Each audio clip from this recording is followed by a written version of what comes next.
There's usually a prelude.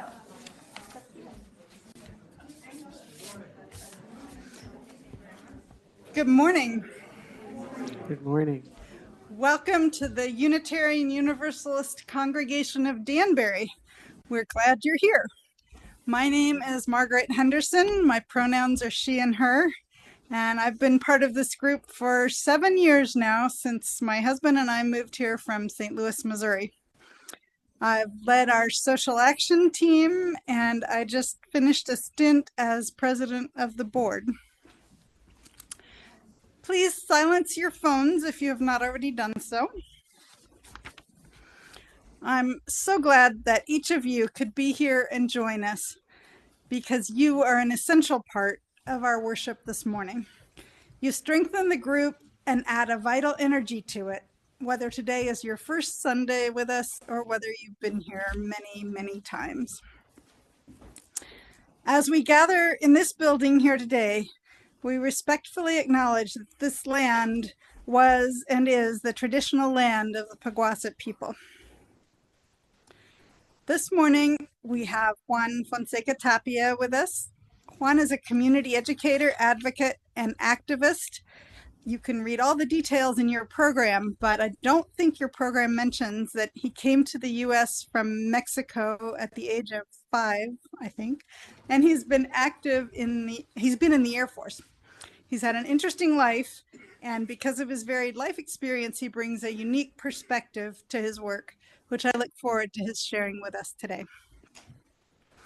Also, announcements. Next Sunday is a big Sunday for us. Before I do the announcements, let me go ahead and do the greeting your neighbors. So take a few moments to say hello to the people around you. Good morning.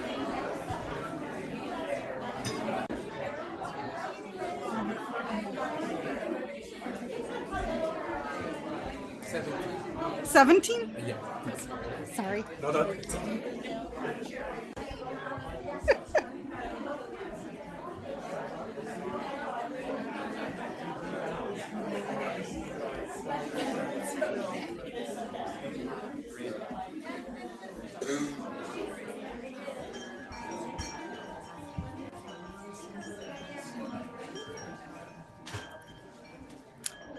Okay, we do have a few announcements this morning.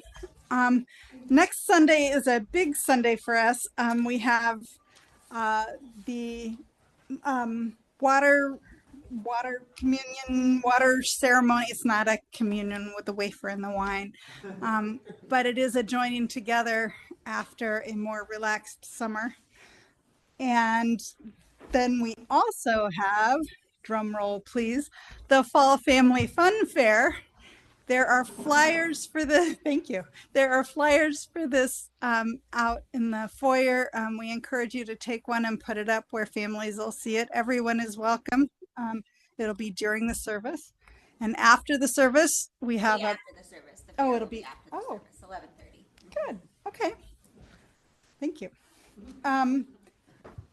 During the picnic then. Correct. We will also be having a picnic. So sounds like a lot of people are going to be outside. And then later that afternoon at 4:00, Music at the Ridge returns with a performance by David Roth, who's been here before. He's a lot of fun. He does songwriting and often works with groups of children and brings his anecdotes about that. Also, I have an important correction for what's printed in your order of service.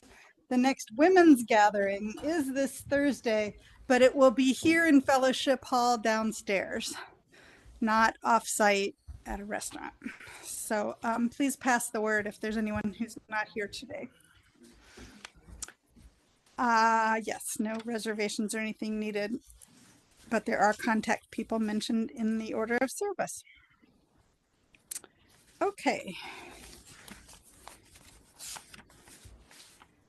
Next is our chalice lighting. And those of you who've heard me before know that my pet peeve is the first word of the chalice lighting. So let's start together. Love is the spirit of this congregation.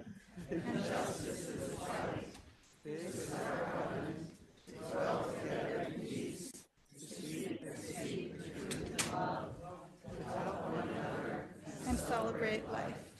Thank you. Wonderful job. The order of service, so the reading will be next, but we're going to save that, come back to it a little later. So let's do our hymn of welcome, number 1017, Building a New Way. The words are building a new way. We are building a new way.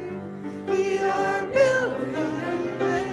Feeling stronger. We are building a new way. We are working to be free. We are working to be free. We are working to be free from greed and jealousy. We are working to be free. We can feed our every need. We can feed our every need. We can feed our every need. Start with love, that's the seed. We can feed our every need. Peace and freedom is our cry. Peace and freedom is our cry. Peace and freedom is our cry. Without these, the world will die. Peace and freedom is our cry. We are building a new way. We are building a new way. We are building a new way. Stronger every day. We are building a new way.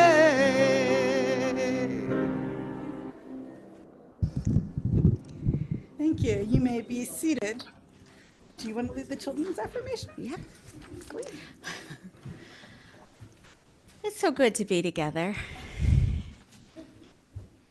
Let's say the words for our children's affirmation. They'll be on the screen, and you can also follow along with me for some actions to do with your body.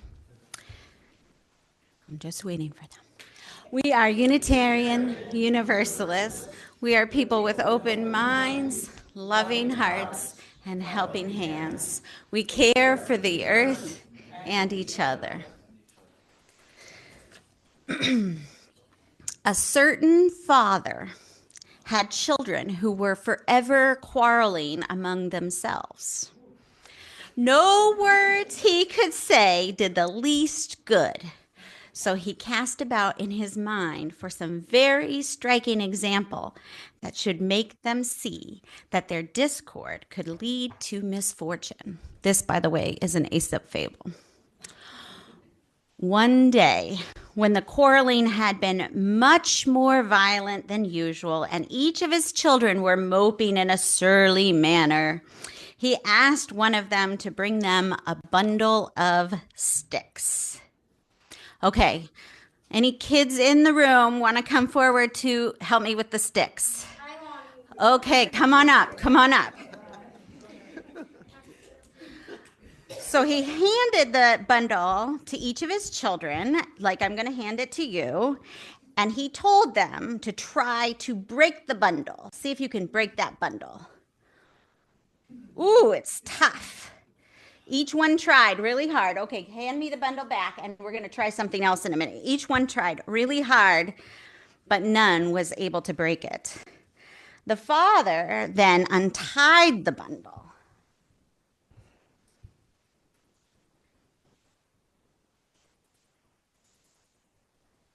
And he gave sticks to each of his children to break one by one. Show everybody, you just broke it. Yes, that one broke. Do you want to try? Do you want to do another one? Yeah. See if this one can break too. Oh, that one broke too. Okay. My children, said the father. You can go sit down if you want. My children, do you not see how certain it is that if you help each other, it will be impossible for your enemies to injure you? But if you are divided among yourselves, you will be no stronger than a single stick in that bundle. So ends the story.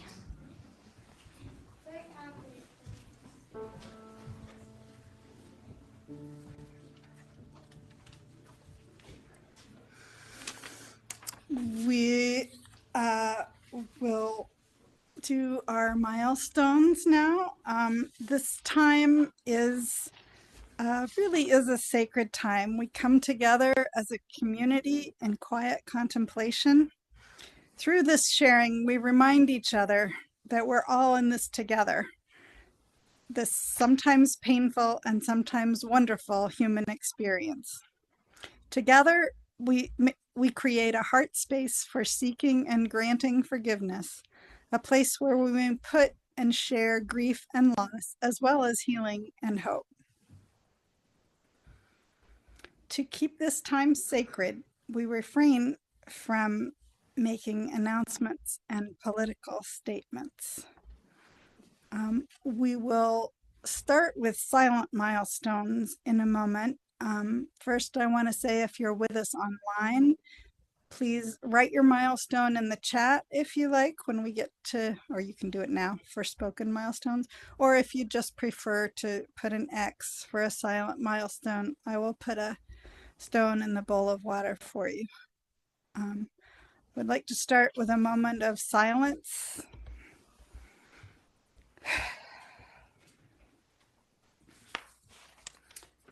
I believe the next item on our agenda is Juan Fonseca Tapia, who will, I believe, read a poem and then share his thoughts with us. And he informed me that I was mistaken. I guess I'm getting to the age where I make up things. He was 17 when he came to this country.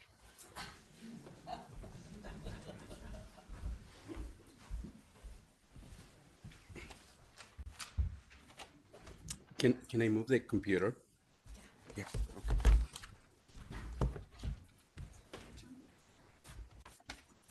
Good morning, everyone. Good morning, Juan. My name is Juan Fonseca Tapia. I am an immigrant from Mexico. The first thing that I want to say is thank you for having me here, allowing me to be here with you.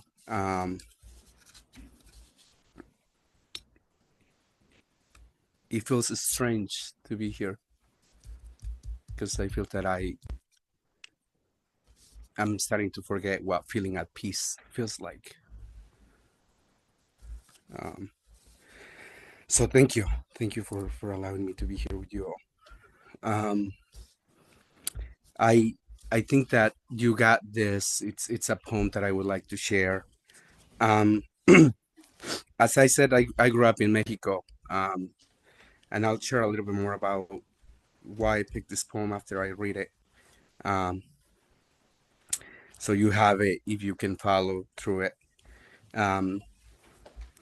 This is actually the form that people receive in the mail to adjust their status to get a permanent residency.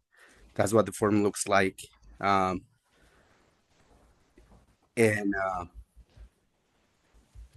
seeing it makes me feel a lot of things. The author of the poem is Alan Pelez. He is a poet and an artist from Oaxaca, Mexico.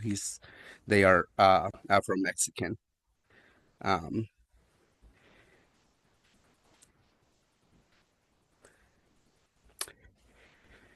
How does the former illegal alien recuperate years of living as a fugitive of the law? How does the former illegal alien make amends for the years of not contact with their family? How does the former illegal alien learn to live without hiding the minute an unanticipated knock on the door is heard? How does the former illegal alien begin to reclaim time and space as their own? How does the former illegal alien not internalize their criminalization? How does the former illegal alien go out to the world and remember that their body is no longer illegal? How does the former illegal alien talk about their experience of knowing illegality more than they know legality? How does the former illegal alien pursue intimate relationships and just shrug off the years of no intimacy because they fear deportation? How does the former illegal alien learn to mourn in a manner that doesn't re-traumatize?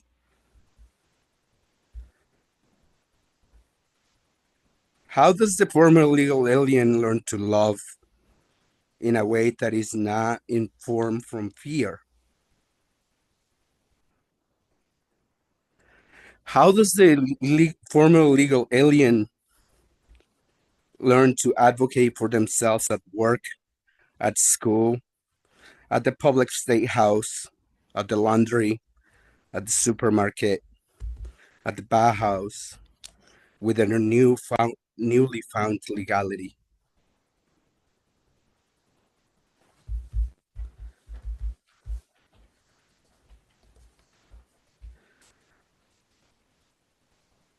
Um,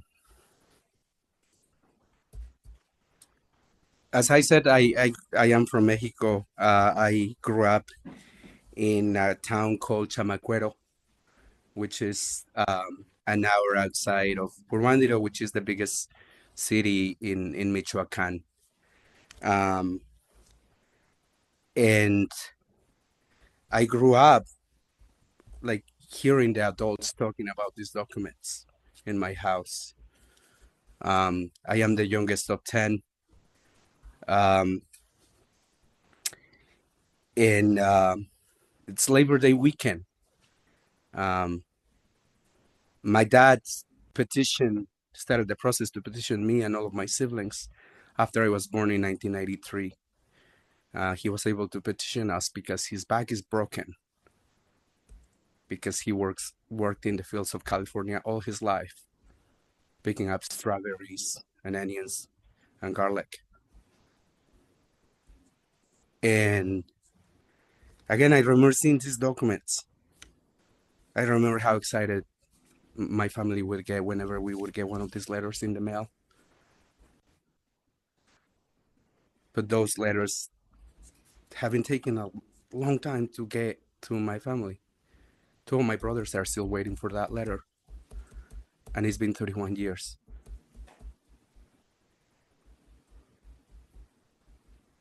And my brother doesn't tell me, but I know that he does not know what it's like to go outside and not live without fear, now more than ever.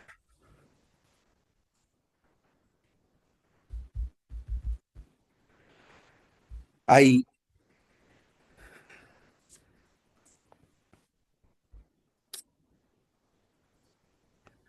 I'm feeling a lot of pain, and I feel broken every day. There is something that is getting harder and harder to be able to hold it and to be able to be there for my community, for our community.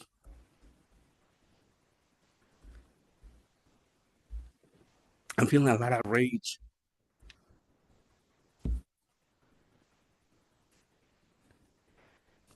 because I am seeing the loss and the pain and the suffering, and I have tasted that loss and that pain and that suffering.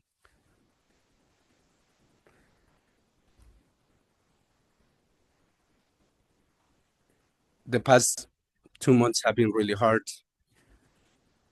not just because of everything that is going on, but my family is really upset and they're mad at me because they're really afraid and really scared for me and for themselves. And I'm scared for themselves too.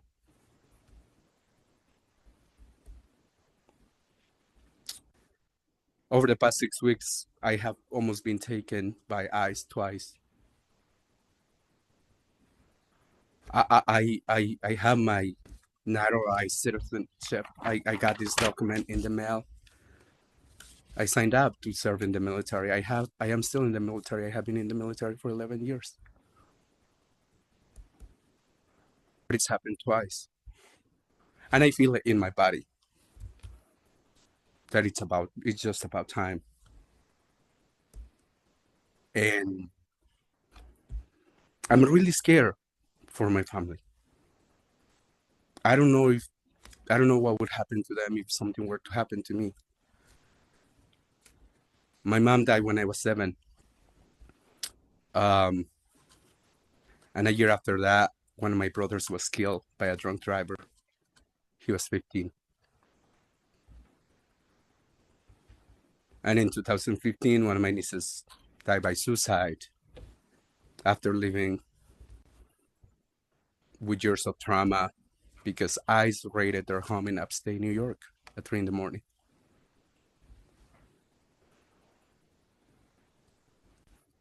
I know what pain smells like and feels like in many different forms, and I'm afraid for my family because I don't know what they would do.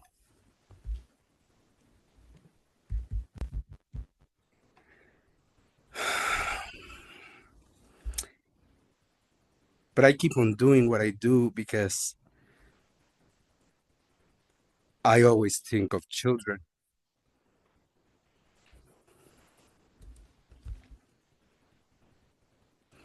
I remember when my mom passed and everyone left my house to go to the cemetery. And the adults didn't want to take me because they thought that that was the right thing to do.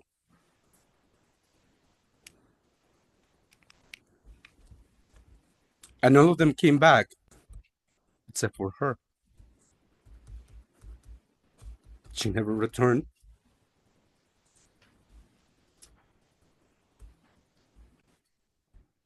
So for years, I would wake up crying and screaming, and all I wanted her was for her to be there to put me back to sleep.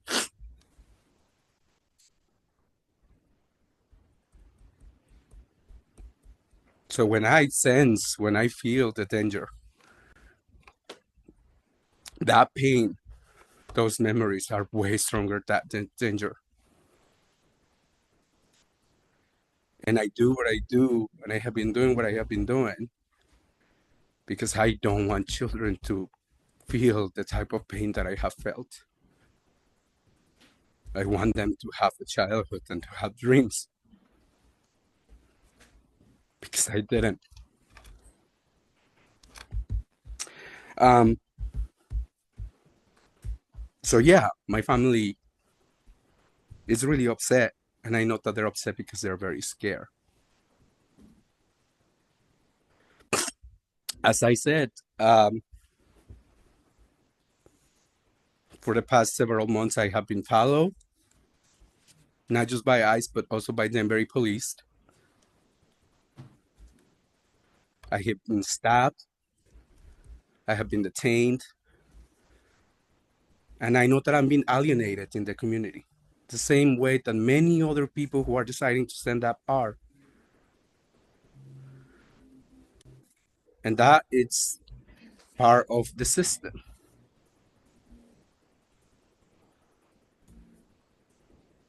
That's how oppression is supposed to work. People have to be alienated whenever they stand up. In the service, Margaret knows me by now very well, and every time that I talk, I always tell people that we are all we got. And I believe that. I believe that because I know that humans are interdependent. I knew that. That's what I was feeling when my mom left and never came back. I know that now. And nobody else is coming to save us.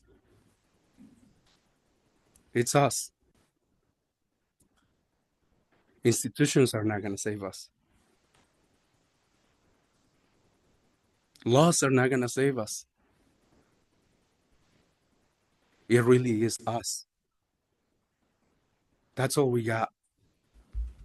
And it's up to us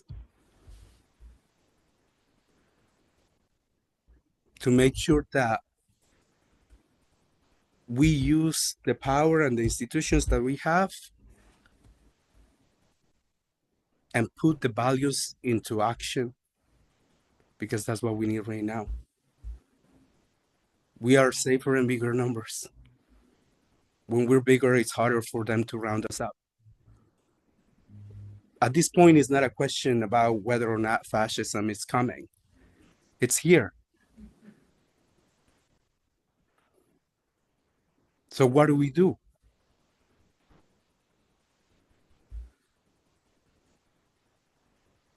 We choose us. We organize. For me, organizing is really, I hold this deep into my core. I'm an organizer that believing into other worlds being possible. And I refuse to accept this reality. I refuse to give up. And I know that I cannot do it alone. I know that I need all of you. I know that you're never going to understand me. I know that I'm never going to understand you. But what I know is that if we're in this place right now, is because we're actively choosing to hold on to our humanity. And holding on to our humanity means showing up for one another right now. We are the line of resistance. That's it.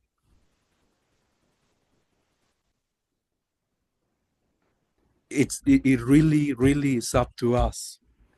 And the question that I ask people is, what if people knew, what if people had the knowledge that of the infrastructure that Hitler was building before World War II? What would have they done with that knowledge? We have that knowledge now. And I hope that you all do with that knowledge what feels right with you and your heart. And I hope that those actions allow you to think of yourself in the future and look at your grandchildren and be able to tell them and look them in the eyes and say, this is what I did.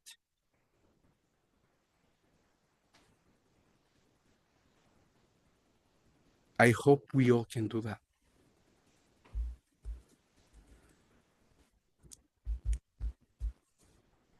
I know that we are at time, so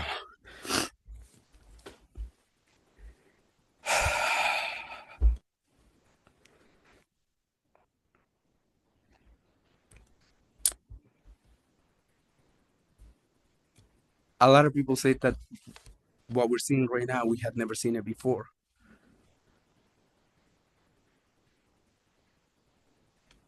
But some of us have.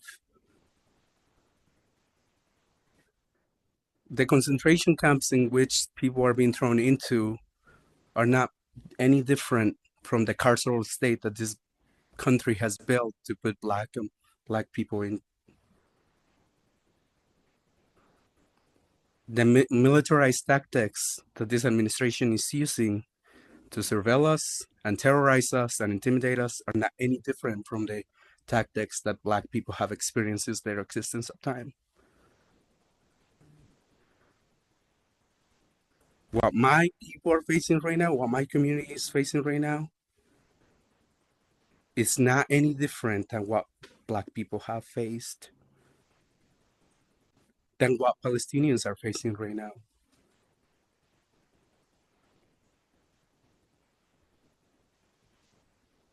It's all the same struggle. It just looks different.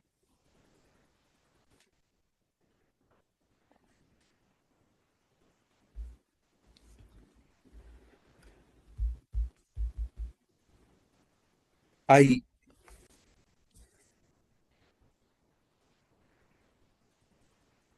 Alan Pelez talks a lot about language and how language fails to describe the things that our bodies feel.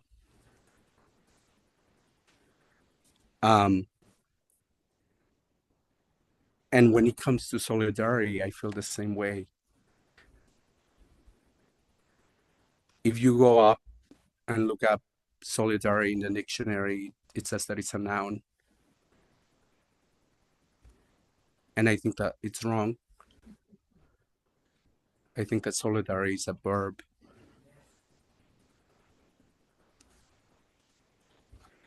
And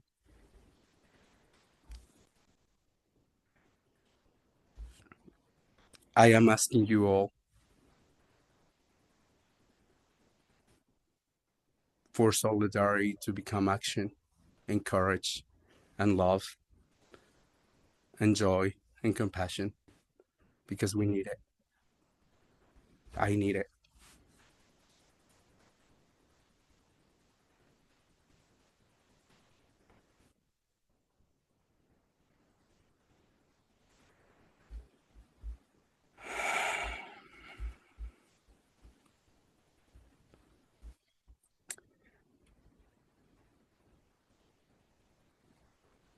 I want you also to know that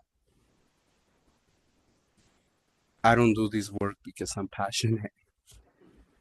A lot of white folks always tell me that they see how passionate I am because of the work that I do. And I am not. My passion is gardening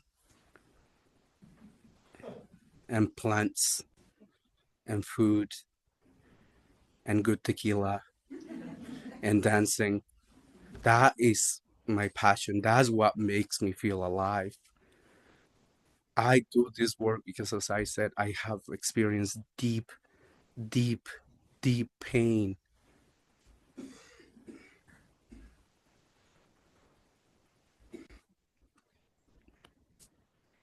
Let the work that you do, let the actions that you take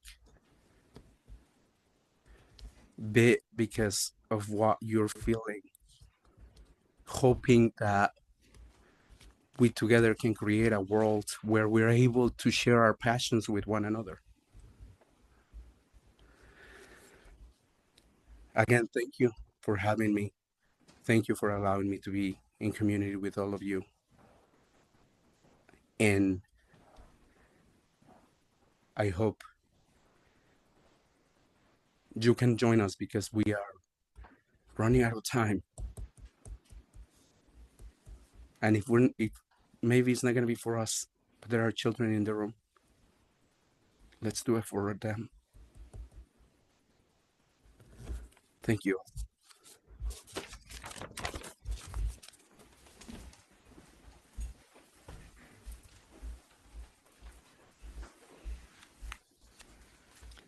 Thank you, Juan, for those wise words. Our hymn of reflection appropriately is Lean on Me. sure we all know this. Here's our note to start. Sometimes in our lives, we all have pain, we all have sorrow. If we are one, we know that there's always tomorrow. When you're not strong, I'll be your friend. I'll help you carry on. It won't be long till I'm gonna need somebody to lean on me.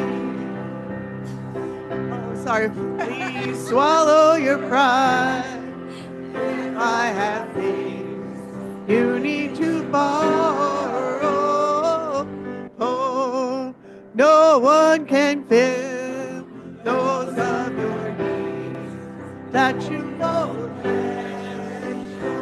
Lean on me when you're not strong. I'll be your friend. I'll help you carry on. Oh, it won't be long. I'm gonna need somebody. Just call on me, brother.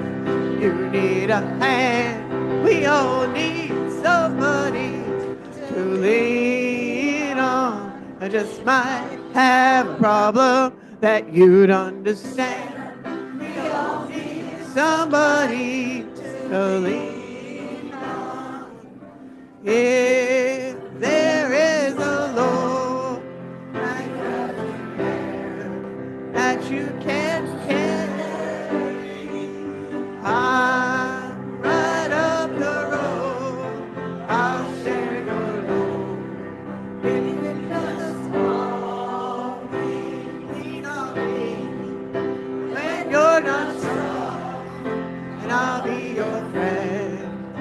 I'll help you carry on. Oh, it won't be long. I'm gonna need somebody to lean on.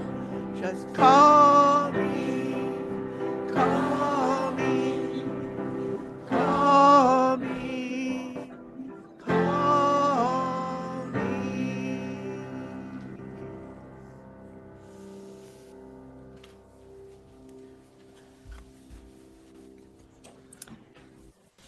Thank you. Be seated. Now is the time for our Share the Plate with Greater Danbury Unites for Immigrants, the organization that Juan is a co-founder and co-leader of. I'd like him to say just a few words about what the organization does and where the funds will go.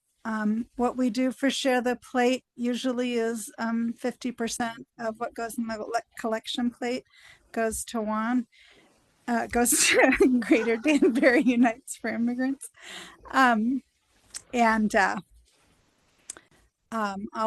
give you more details on how you can participate, especially if you're online, in a moment.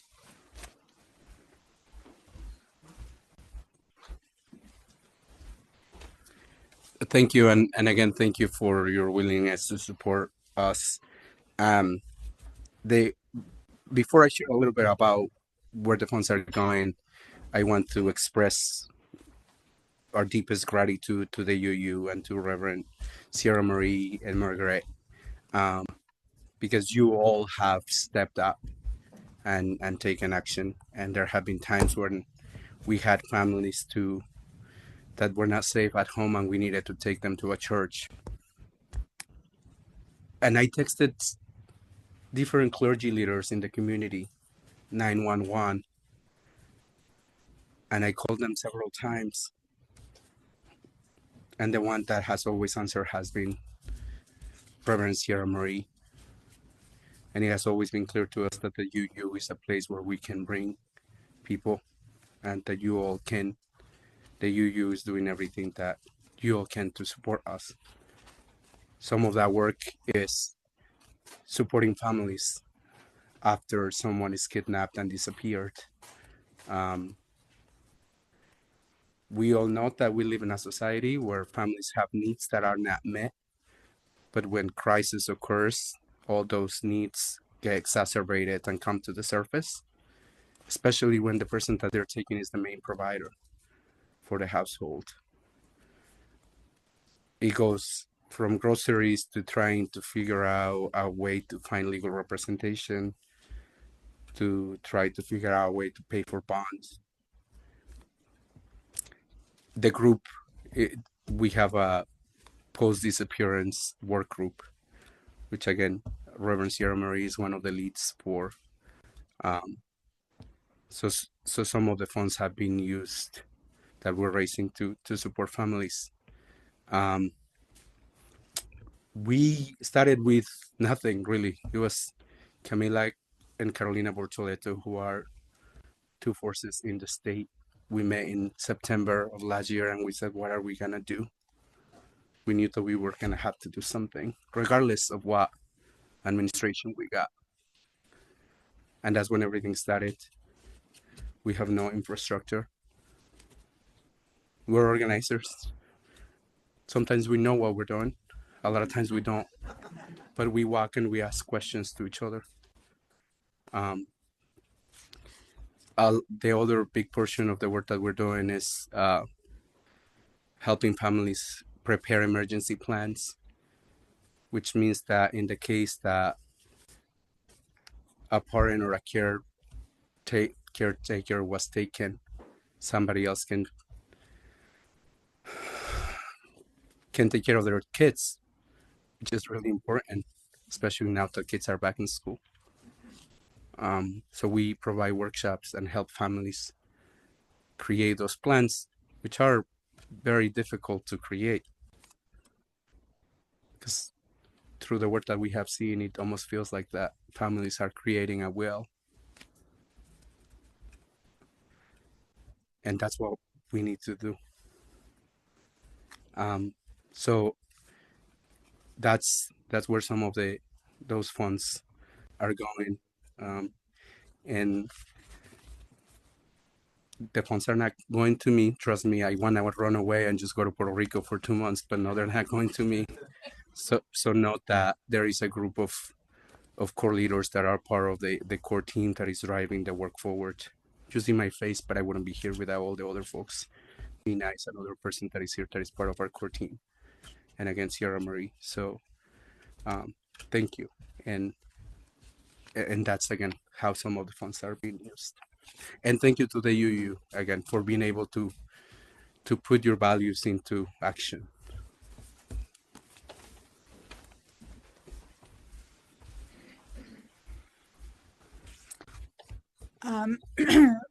We will be taking up the offering, and Sierra Marie, I think, has the food basket. Yeah, we're gonna bring the kids and I are Great. gonna bless the food too for Dorothy Too. hospitality. There's information on the screen if you want to donate. You can always mail a check to us at 24 Clapboard Ridge Road, Danbury, Connecticut 06811. And I want to mention that because Greater Danbury Unites for Immigrants has not, they don't waste much time on administration. They do a lot because they haven't set up a lot of administrative infrastructure. UUCD is the fiscal sponsor, the fiduciary corporation that handles their funds and disperses them. So we'll start with the offertory and enjoy a lovely video while you're taking care of this business.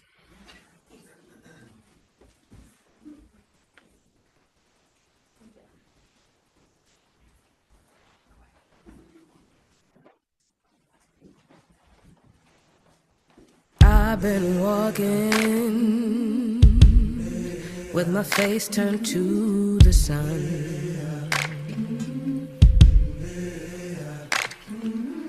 Weight on my shoulders,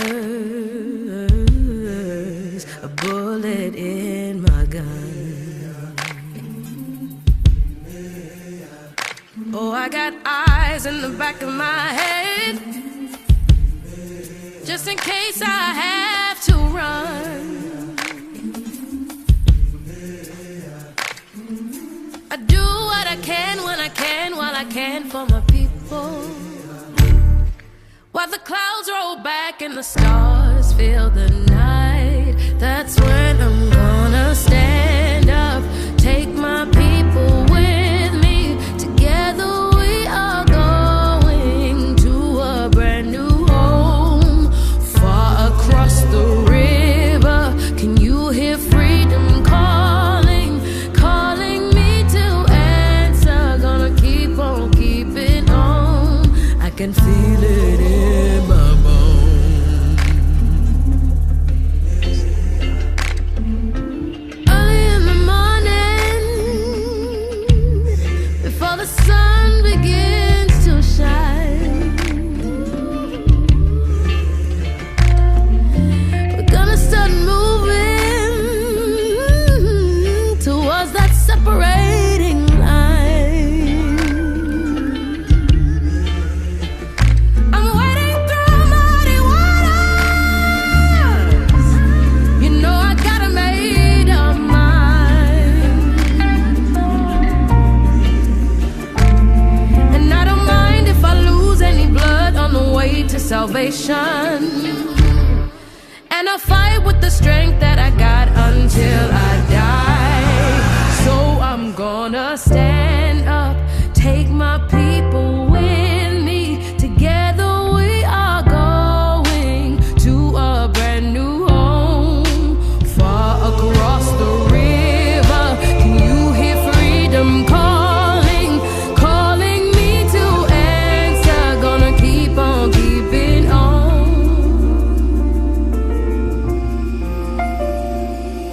And I know what's around the bend might be hard to face 'cause I'm alone, and I just might fail, but Lord knows I'll try. Shine stars fill up the sky. Stand up, take my people with me. Together we are going to a brand new home, far across the river.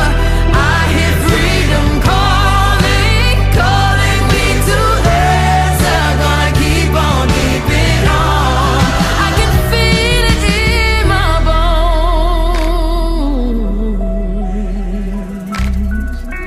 I go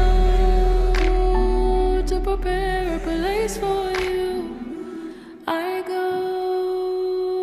to prepare a place for you.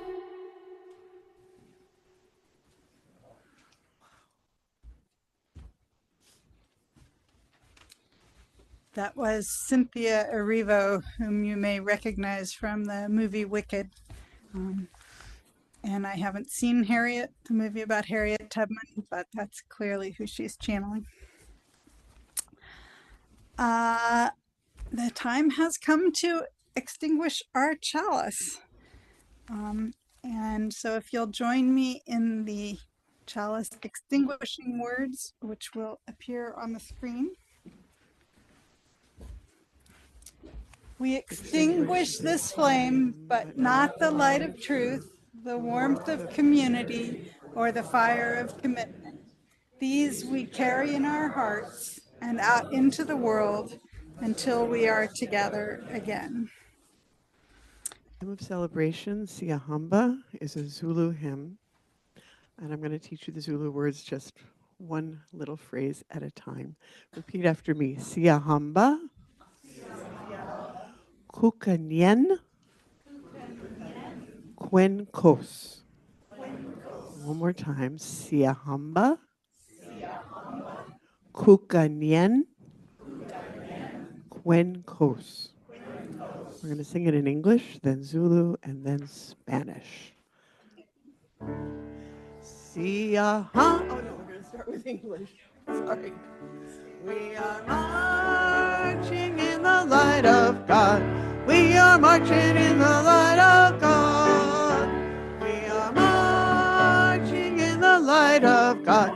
We are marching in the light of God. We are marching, marching, marching, march. We are marching in the light of God. We are marching. We are marching. Ooh, we are marching in the light of God.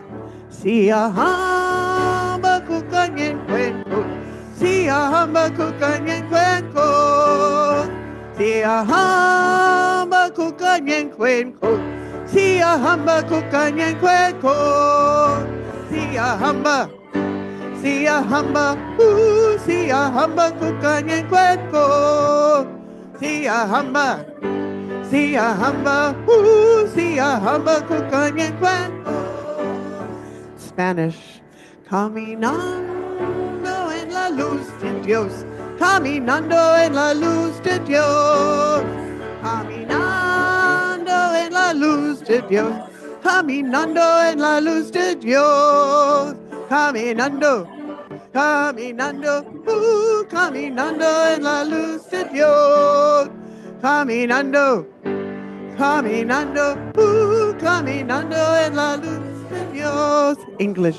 We are marching in the light of God. We are marching in the light of God. We are marching in the light of God. We are marching in the light of God. We are marching.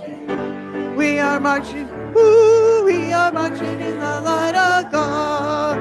We are marching, ooh, we are marching in the light of God. A benediction adapted from Jim McGraw. When I say go in peace, I don't mean go in mindless oblivion.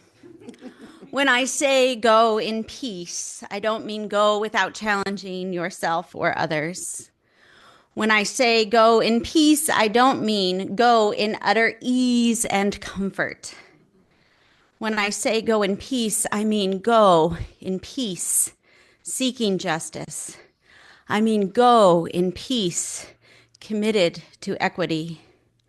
When I say go in peace, I mean go in peace that is created when together we build communities of true solidarity, deep compassion, and fierce, unrelenting love. Go in peace.